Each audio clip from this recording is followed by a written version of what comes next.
મોક્ષે જવાની જેની સચોટ ઈચ્છા છે તેને ગમે ત્યાંથી માર્ગ મળી આવે છે.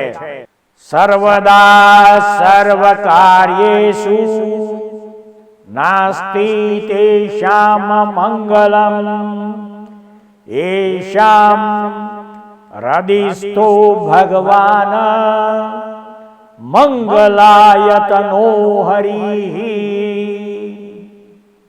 જેના હૃદયમાં શ્રી હરિ હોય, જે સ્વયં મંગલાયતન છે અને તેનો વાસ હોય, તેના હંમેશા સર્વ કાર્યો નિર્વિઘ્ન અને મંગલકારી હોય છે. આ પ્રમાણેના વિચારમાં ચૂલીની અને દીર્ઘ રાજાએ પ્લાન બનાવ્યો.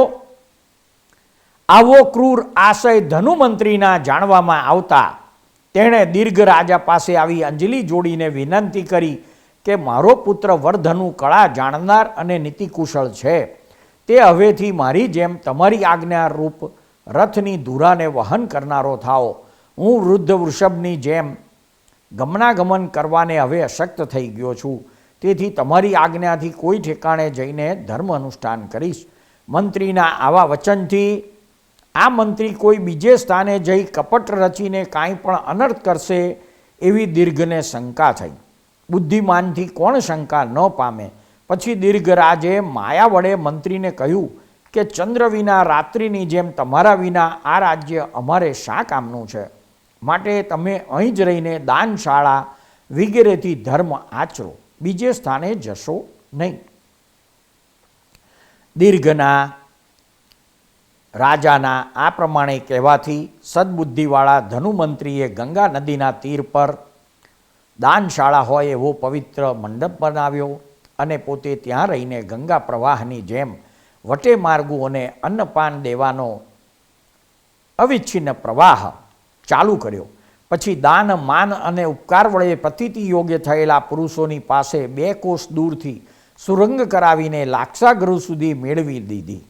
પછી સ્નેહરૂપ આદ્ર વૃક્ષમાં જળ સમાન ગુપ્ત લેખ લખીને તેણે વૃત્તાંત પુષ્પચૂલ રાજાને જણાવ્યો.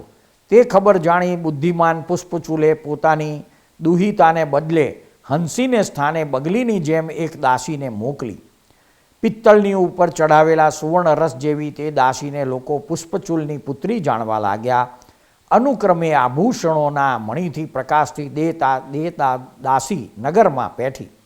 પછી ગીતોના ધ્વનિ અને વાજિંત્રોના નાદથી આકાશને પૂરી દેતી અને હર્ષ પામતી ચૂલીની દેવીએ તેને બ્રહ્મદત્ત સાથે પરણાવી. સાયંકાળે સર્વ લોકોને વિદાય કરી ચૂલનીએ તે વરવધૂને પેલા લાક્ષાગૃહમાં સુવા મોકલ્યા. બ્રહ્મદત્ત પણ બીજા પરિવારને વિદાય કરી વધુ અને પોતાની છાયા જેવા મંત્રીપુત્ર વર્ધનુ સહિત ત્યાં શયન કરવા ગયો. મંત્રી કુમારની સાથે વાર્તાલાપ કરતા બ્રહ્મદત્તને જાગ્રત સ્થિતિમાં જ અર્ધરાત્રિ નિર્ગમન થઈ. મહાત્માઓને ઘણી નિંદ્રા ક્યાંથી હોય. પછી ચૂલની દેવીએ આજ્ઞા કરેલા અને નમાવેલા મુખવાળા પુરુષોએ લાક્ષાગૃહને અગ્નિ લગાડ્યો અને પોતે પોકાર કરવા લાગ્યા. અગ્નિએ લાક્ષાગૃહને ચોતરફથી બાળવા લાગ્યું. તે વખતે ચૂલની અને દીર્ઘ રાજાના દુષ્કૃત્યની અપકીર્તિના પ્રસાર જેવા ધૂમ્રના સમૂહે ભૂમિ અને આકાશ પૂરી દીધું. જાણે અત્યંત શુદ્ધાતુર હોય તેમ સર્વનો ગ્રાસ કરવાને અગ્નિ 7 જીવવાવાળો છતાં જ્વાળાઓમાં સમૂહથી કોટી જીવવાળો થઈ ગયો. એમ બ્રહ્મદત્તે મંત્રીને પુત્રને પૂછ્યું એટલે તેણે સંક્ષેપથી ચૂલની દેવીનું દુષ્ટ ચેષ્ટિત કહી સંભળાવ્યું. પછી કહ્યું કે મૃત્યુના કરની જેમ આ સ્થાનમાંથી તમારું આકર્ષણ કરવાને મારા પિતાએ અહીં સુધી એક સુરંગ કરાવી છે. તે તેમની દાનશાળા સુધી જાય છે. તેથી અહીં પાણીનો પ્રહાર કરવા વડે તેને ખુલ્લી કરીને વિવર દ્વારમાં યોગીની જેમ તમે પ્રવેશ કરો. પછી વાજિંત્રના પુટની જેમ પાણીના પ્રહારથી પૃથ્વીનું પટ ભેદીને છિદ્રમાં દોરાની જેમ બ્રહ્મદત્ત મિત્રની સાથે તે સુરંગમાં ચાલ્યો. સુરંગને છેડે ધનુમંત્રીએ 2 અશ્વ તૈયાર રાખ્યા હતા. તેથી સુરંગની બહાર નીકળી રાજકુમાર અને મંત્રીકુમાર રેવંતની શોભાને અનુસરતા તે અશ્વ ઉપર આરૂઢ થયા અને અશ્વ પંચમ ધારાથી એક ગાઉની જેમ 50 યોજન સુધી એક શ્વાસે ચાલ્યા. જેથી ઊભા રહ્યા તે જ વખતે ઉચ્છ્વાસ લેતા જ તેઓ મૃત્યુ પામી ગયા. પછી તેઓ પોતાની રક્ષા કરવાને માટે પગે ચાલતા અનુક્રમે કોષ્ટક નામના ગામની પાસે મુશ્કેલીથી આવી પહોંચ્યા. ત્યાં બ્રહ્મદત્તે મંત્રી કુમારને કીધું, મિત્ર વર્ધનુ, અત્યારે પરસ્પર સ્પર્ધા કરતી હોય તેમ ક્ષુધા અને તૃષા મને અતિ પીડા કરે છે. એક ક્ષણ માત્ર રાહ જુઓ. એમ કહી મંત્રીપુત્રે ક્ષોર કરાવવાની ઈચ્છાએ ગામમાંથી એક નાપિતને બોલાવ્યો. મંત્રીપુત્રના વિચારથી બ્રહ્મદત્તે પણ તે નાપિતની પાસે તરત જ વમન કરાવ્યું અને માત્ર શિખા જ રાખી. પછી તેમણે પવિત્ર એવા કાસાય વસ્ત્ર ધારણ કર્યા, જેથી સંધ્યાથી ઢંકાયેલા સૂર્યની જેવો તે જણાવા લાગ્યો. પછી વર્ધનુએ આપેલું બ્રહ્મસૂત્ર તેણે કંઠમાં ધારણ કર્યું અને બ્રહ્મરાજાના પુત્ર બ્રહ્મદત્તે બરાબર બ્રાહ્મણનું સાદસ્ય પ્રાપ્ત કર્યું. બ્રહ્મદત્તના વૃક્ષ સ્થળમાં શ્રીવત્સનું લાંછન હતું.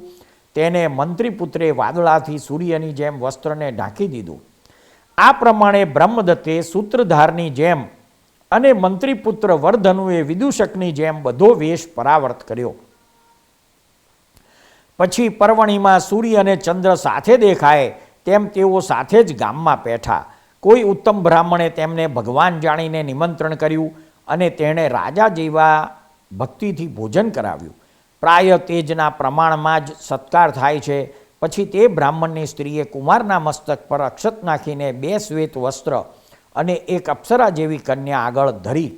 વર્ધનુ બોલ્યો, અરે મૂઢ, કસાઈ આગળ ગાયની જેમ આ પરાક્રમ કે કળામાં અજ્ઞાતજનના કંઠમાં આ કન્યાને શું જોઈને બાંધે છે? એટલે બ્રાહ્મણ બોલ્યો કે આ મારી ગુણવતી બંધુમતી નામે કન્યા છે. તેનો આ પુરુષ સિવાય બીજો કોઈ વર નથી.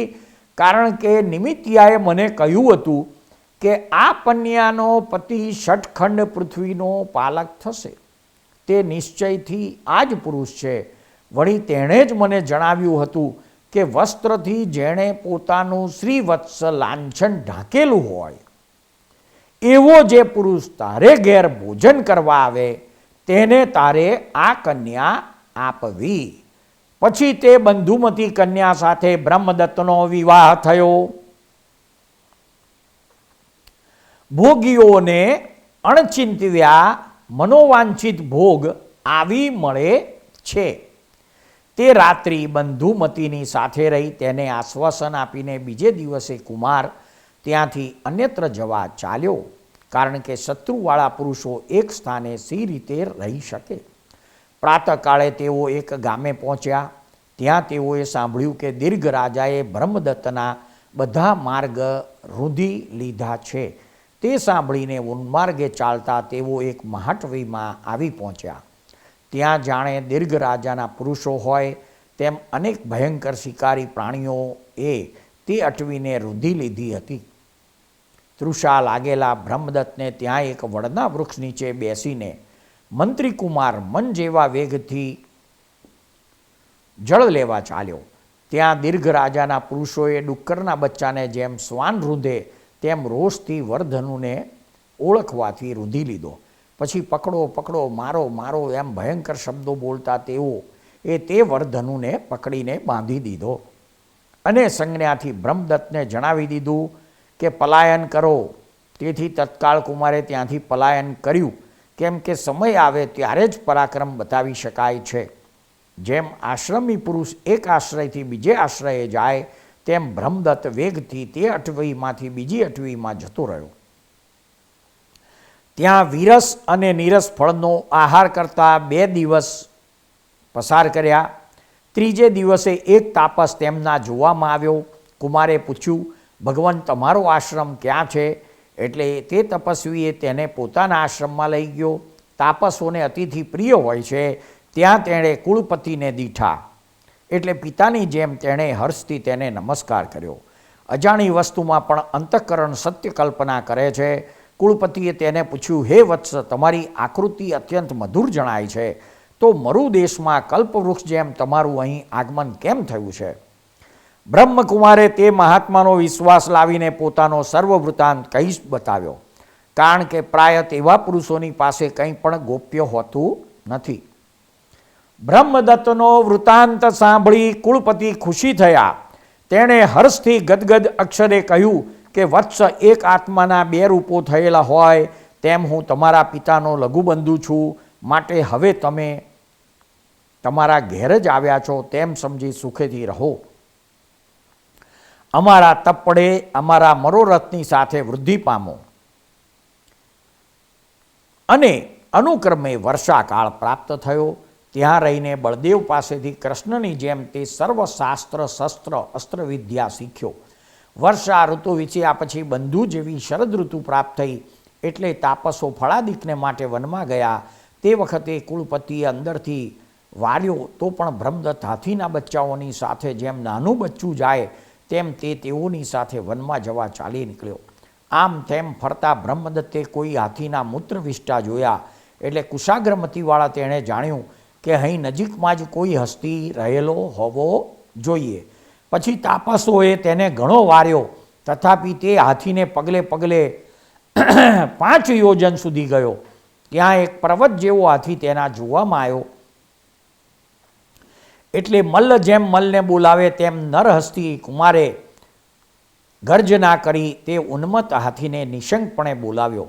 તેથી ક્રોધથી સર્વ અંગોને ઘુમાવતો, શૂંઢને સંકોચતો તે હસ્તી કુમાર ઉપર દોડી આવ્યો. તે નજીક આવ્યો એટલે કુમારે તેને બાળકની જેમ છેતરવાને માટે વચમાં પોતાનું ઉત્તરીય વસ્ત્ર નાખ્યું. જાણે આકાશમાંથી વાદળાનો ખંડ પડ્યો હોય તેમ તે પડતા વસ્ત્રને ક્રોધી ગજેન્દ્રએ દંતશૂળથી પ્રહાર કરવા માંડ્યા. પછી વાદી જેમ સર્પને ખેલાવે તેમ રાજકુમારે અનેક પ્રકારની ચેષ્ટાથી તે હાથીને ખેલવ્યો. તે સમયે જાણે બ્રહ્મદત્તનો મિત્ર હોય તેમ અટવીમાં અંધકાર સહિત વરસાદે આવીને જળની ધારાઓથી તે હાથીને ઉપદ્રવ કરવા માંડ્યો. તેથી તે તત્કાળ ગજેન્દ્ર વીરસ શબ્દ કરી મૃગની જેમ નાસી ગયો. બ્રહ્મદત્ત કુમાર આખો દિવસ દિગ્મૂઢ થઈને તેની પાછળ ભમતો ભમતો એક નદીમાં પડ્યો. પરંતુ જાણે મૂર્તિમાન આપત્તિ હોય તેવી નદીને કુમાર સહજમાં ઉતરી ગયો. તેના તીર ઉપર એક પુરાણું ઉજ્જડ થયેલું નગર તેના જોવામાં આવ્યું. તેમાં પ્રવેશ કરતા કુમારે એક વંશ જાલિકા જોઈ. તેમાં ઉત્પાતના કેતુ અને ચંદ્ર હોય તેવા એક ખડગ અને મ્યાન તેના જોવામાં આવ્યા. શસ્ત્રના કૌતુકી કુમારે તે બંને વાના લઈને ખડગ વડે કંદલીની જેમ તે વંશજાલિકાને છેદી નાખી. તેવામાં વંશજાળની તે બંને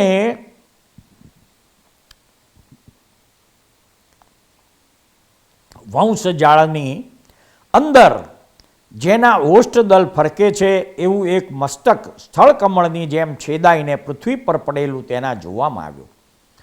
તેથી કુમારે વધારે તપાસ કરી તો વંશજાળમાં રહેલા અને ધૂમ્રપાન કરનારા કોઈ નિરપરાધી માણસને મેં મારી નાખ્યો, મને ધિક્કાર છે, એમ એ પોતાના આત્માની નિંદા કરવા લાગ્યો. ત્યાંથી આગળ ચાલતા કુમારે દેવલોકમાંથી પૃથ્વી ઉપર ઉતરેલું નંદન વન હોય એવું રમણીક ઉદ્યાન જોયું. તેમાં પ્રવેશ કરતાં 7 લોકની લક્ષ્મીનું રહસ્ય એકઠું થયું હોય તેવો એક 7 ભૂમિકાવાળો પ્રસાદ તેના જોવામાં આવ્યો. બ્રહ્મદત્તે આકાશ સુધી ઊંચા મહેલ પર ચઢ્યો એટલે તેના હાથ પર વદન રાખીને બેઠેલી એક ખેચરી જેવી સુંદર સ્ત્રી તેના જોવામાં આવી. કુમાર તેની પાસે આવી બોલ્યો, તું કોણ છે અને અહીં કેમ એકલી રહે છે? તારે શોક કરવાનું કારણ શું છે? ભયભીત થયેલી તે બાળા ગદગદ અક્ષરે બોલી, મારો વર્તંત ગુણો મોટો છે, માટે પ્રથમ તમે કહો કે તમે કોણ છો અને અહીં કેમ આવ્યા છો? બ્રહ્મદત્ત કહે છે, પાંચાલ દેશનો બ્રહ્મ રાજાનો હું બ્રહ્મદત્ત નામે કુમાર છું. આવા તેના વચન સાંભળતા જ તે રમણી હર્ષથી ઊભી થઈ ગઈ. તેના લોચનરૂપ અંજલિમાંથી ખરતા આનંદાશ્રુના જળથી તેણે કુમારના ચરણોદક અર્પ્યું. હે કુમાર, સમુદ્રમાં ડૂબતાને વહાણની જેમ આ હું અશરણ બાળાને તમે શરણરૂપ અહીં આવ્યા છો એમ કહેતી તે બાળા રુદન કરવા લાગી. કુમારે પૂછ્યું, તું કેમ રૂવે છે બાળા? હું તમારા મામા પુષ્પચૂલની પુષ્પવતી નામે પુત્રી છું. હજુ હું કન્યા છું. મારા પિતાએ તમને સંબંધ કરીને આપેલી છે. અન્યદા વિવાહને ઉન્મુખ થયેલી છું. હું હંસીની જેમ ઉદ્યાનની વાપિકાના તીર પર રમવા ગઈ હતી. તેવામાં જાનકીએ રાવણની જેમ નાટ્યોન્મત્ત નામનો એક દુષ્ટ વિદ્યાધર મને હરીને અહીં લાવ્યો છે. તે મારી દ્રષ્ટિને સહન કરી શક્યો નહીં. તેથી સુપર્ણખાના પુત્રની જેમ વિદ્યા સાધનને માટે અહીંથી જઈને એક વંશજાલિકામાં ધૂમ્રપાન કરતો ઉર્ધ્વ પગે રહેલો છે. તે વિદ્યાધરને આજે વિદ્યા સિદ્ધ થવાની હતી.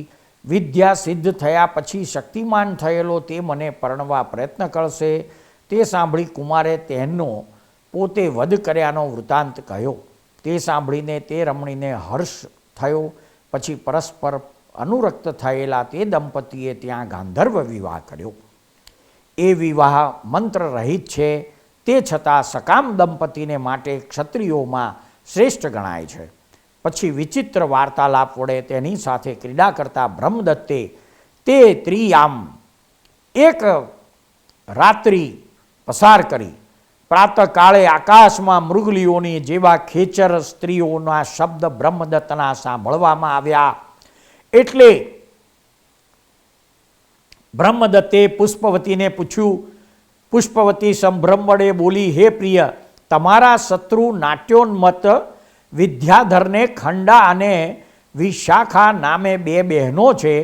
તે વિદ્યાધર કુમારિકાઓના આ શબ્દ છે. તેઓ પોતાના ભાઈને માટે વિવાહની સામગ્રી હાથમાં લઈને અહીં આવે છે. પરંતુ મનુષ્યે ચિંતવેલા કાર્યને દેવ અન્યથા કરી દે છે.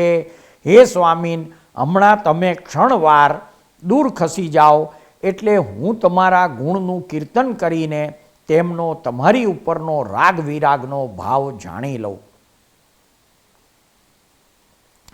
જો તેમને તમારા પર રાગ થશે તો હું તમને રાતિ ધ્વજા બતાવીશ અને વિરાગ થશે તો સ્વેજ ધ્વજા બતાવીશ. જો સ્વેજ ધ્વજા બતાવું તો તમારે બીજી તરફ ચાલ્યા જવું અને રાતિ ધ્વજા બતાવું તો અહીં આવું. બ્રહ્મદત્ત બોલ્યો, હે ભીરુ, તમે બીવો નહીં. હું બ્રહ્મરાજાનો કુમાર છું, તેથી તે સ્ત્રીઓ તોષ કે રોષ પામવાથી મને શું કરી શકવાની છે? પુષ્પવતી બોલી, હું તે વિદ્યાધરીને માટે કહેતી નથી, પણ તેમના સંબંધી ખેચરો તમારી સાથે વિરોધ કરે નહીં તે માટે કહું છું. પછી બ્રહ્મદત્ત તેણીના ચિત્તની અનુવૃત્તિથી એક બાજુ છુપાઈ ગયો. થોડીક વારમાં પુષ્પવતીએ શ્વેત ધ્વજા ચલાવી, એટલે કુમાર તે જોઈને પ્રિયાનો તેવો આગ્રહ હોવાથી હળવે હળવે તે પ્રદેશમાંથી બીજે ચાલ્યો ગયો, નહીં તો તેવા નરોને ભય હોતો નથી. ત્યાંથી આગળ ચાલતા ચાલતા આકાશની જેવા દુર્ગહ અરણ્યનું ઉલ્લંઘન કરીને સાયંકાળે થાકેલો તે સમુદ્રની જેવા એક મહાન સરોવરની પાસે આવ્યો. પછી માનસરોવરમાં ઐરાવતની જેમ બ્રહ્મદત્તે પ્રવેશ કરી સ્વચ્છંદે સ્નાન કરીને તેના અમૃત જેવા જળનું પાન કર્યું. તેમાંથી નીકળી ભરંભરીના શબ્દ વડે જેમ કરોળિયા આવે તેમ તેના સ્નાનોચિત એવા ઉત્તર તીર ઉપર તે આવ્યો. ત્યાં વૃક્ષલતાના કુંજમાં સાક્ષાત વનની અધિદેવતા હોય એવી સુંદરી પુષ્પ વીણતી તેના જોવામાં આવી. તેને જોઈને કુમાર વિચારવા લાગ્યો કે જન્મથી માંડીને રૂપ રચવાનો અભ્યાસ કરતાં કરતાં પ્રાંતે બ્રહ્માને આવું રૂપ રચવાનું કૌશલ્ય પ્રાપ્ત થયું હશે એમ જણાય છે. કુમાર આમ વિચાર કરે છે તેવામાં દાસીની સાથે બોલતી અને ડોલરના પુષ્પ જેવા કટાક્ષ વડે જાણે કુમારના કંઠમાં માળા નાખતી હોય તેમ તેમ તે કન્યા કુમારને જોતી જોતી બીજી તરફ ચાલી. તેને જોતો જોતો કુમાર પણ બીજી તરફ ચાલ્યો.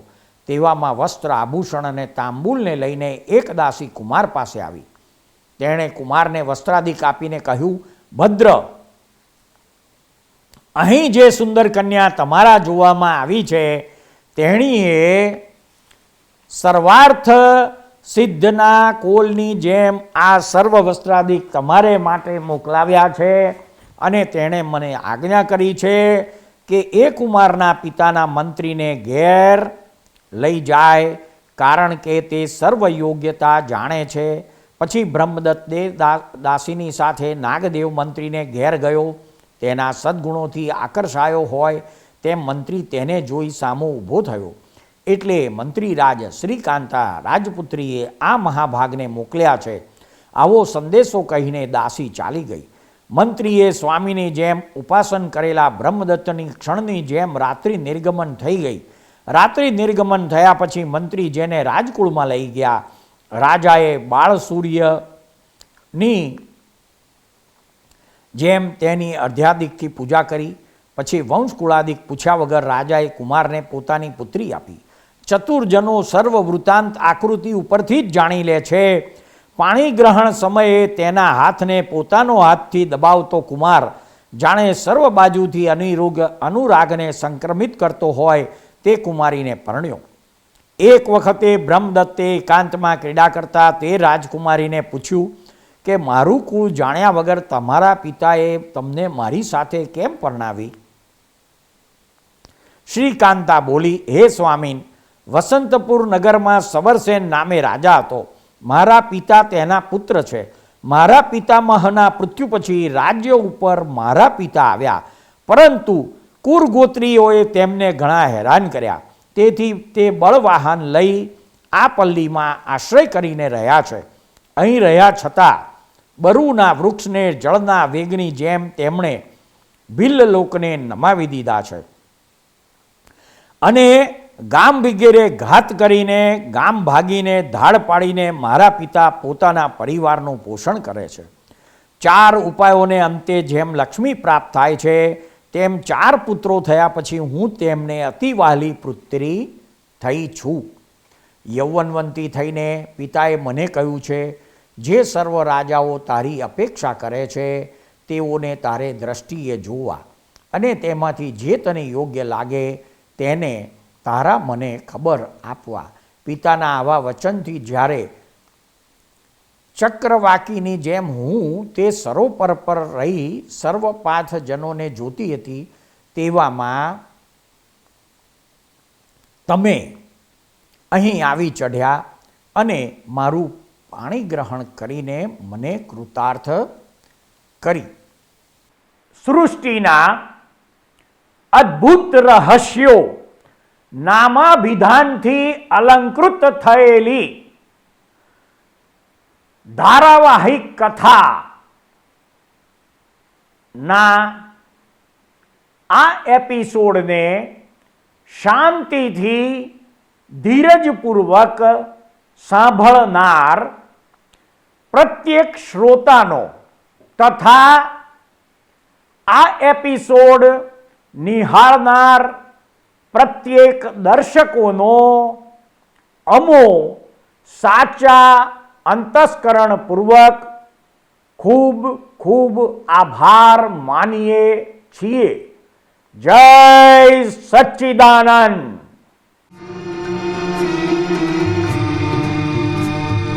આ દુનિયામાં સર્વે જીવને સુખ ને શાંતિ હુજૂરી. આ દુનિયામાં સર્વે જીવને સુખ ને શાંતિ હુજૂરી.